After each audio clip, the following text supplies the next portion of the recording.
In this video, I'm going to show you how you can add native share into app functionality inside of your Lovable mobile application using the Despia SDK. Let's take a look at this. So as you can see, I can take a photo from my gallery and I can share it into the application. And now this photo will be loaded in my Lovable mobile application. The same thing also works for links. It's really cool. I can take this link about human washing machines from the Onion, and I can share it into my application, and you will see that the data is now popping up in the application, and then you can send it to your backend and do all that fancy stuff with it. So how do we set this up? It's actually quite simple.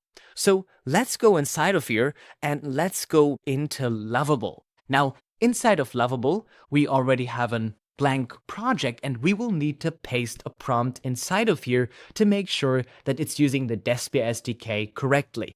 So inside of here on lovable.despia.com, you will find the documentation for shared data access. And you can go in here and you can copy the prompt. What it tells Lovable to do is to install the Despia native SDK for real native functionalities, then import it, and then to declare the window, the window share data function to then listen for those changes. So let's copy this entire prompt here in this box. Let's go into Lovable. We'll paste this and we'll click on go. And now Lovable will be working on it. While Lovable is working on this, we need to do a few settings in Despia, because in Despia, which allows us to turn our Lovable web application into a real native mobile application with all those native mobile features, we need to go to the targets and make sure that the share into app capability is enabled. It's a separate native module that needs to be bundled into your native code that Despia generates. So if it's not on yet, make sure to turn it on. And then after turning it on, you need to rebuild your application, because this changes the native code that Despia generates. So you will then click on Publish Project, rebuild it one more time, and then get the latest Android or iOS version on your phone, and then you can test it on there. And then once you like it, you can one-click ship it to the store and release it as a public version. So let's close this here while this is loading. And now Lovable should have already set this up nicely. So inside of here, I already have it set up. We can now, do some customizations, for example, if we want in here. Now, you can add those native functionalities, but you still have all the flexibility of being in the Lovable platform. So you can, change themes and all that kind of stuff. So let's do the tide theme here as an example. Let's apply that. So it looks a little bit different and nicer and a little bit more welcoming. And now we made all of those changes, as you can see. And I can now go into Lovable and publish those changes here and update this. The nice thing about building your mobile application with Lovable and Despia is that you get over-the-air updates, meaning you can fix critical changes directly in Lovable and push them immediately out there, and your application for iOS and Android will be automatically updated on the live store, and it's 100% compliant. So you have those over-the-air updates, and you can fix critical things immediately without having to wait 10 days for app review to approve those critical fixes. So that's really cool.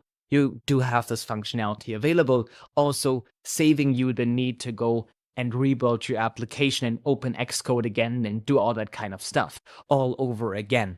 So now inside of here, we have this all set up. So now we can do an experiment. I can open the application one more time, and you will see how the content, how the theming of the application is updated, as you can see right inside of here. So I didn't have to publish it again to the store, and we have those changes applied immediately in real time.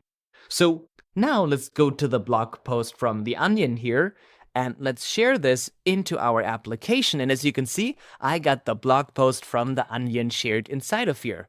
Or let's go to the image here. Let's take a different one. Okay. And let's share this into the app. You will see the image is now inside of our application. Or we can take a different image here. Look at that one.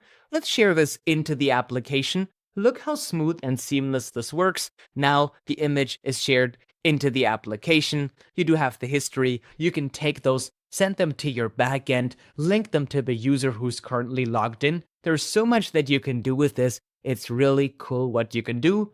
And you can also, take YouTube links and text. So let's take this text here. We can select this text here. I don't know if I can select the full thing, but we can select this text. We can share this specific text into our application, and then our application will receive the text, as you can see inside of here.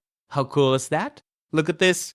We got this now all going on in the application. We can share links, photos, text. The only thing you can't do is videos, because they're quite heavy, and it's going to be better if the user will just go into your application and use the native file uploader to upload a video. It's going to be a better experience, right, than just injecting a video into the application.